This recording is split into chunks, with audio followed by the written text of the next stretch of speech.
পাতা ঝরার আগে পাতার রং বদলে যায়, আর মানুষ বদলানোর আগে কথা বলার ধরন বদলে যায়। একবার ফ্যামিলি প্রবলেমে পড়ে দেখুন, দেখবেন দুনিয়ার কোনো কিছুই ভালো লাগবে না। সময়ের সাথে বোঝা যায় কে আপন, কে পর, কে বন্ধু, আর কে স্বার্থপর। বিশ্বাস আর ভালোবাসা এমন একটা জিনিস যেটার মর্যাদা সবাই দিতে পারে না।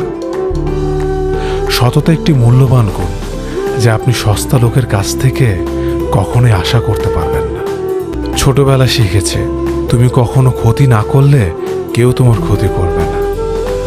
বাস্তবে যা শিখেছি, তুমি যার ভালো চাইবে সেই সবার আগে তোমার ক্ষতি করবে। আমি বিশ্বাস করি, যা কিছু তোমার প্রাপ্য তা তুমি পাবেই। এই জগতের কোনো শক্তিই তোমাকে তা থেকে বঞ্চিত করতে পারবে না।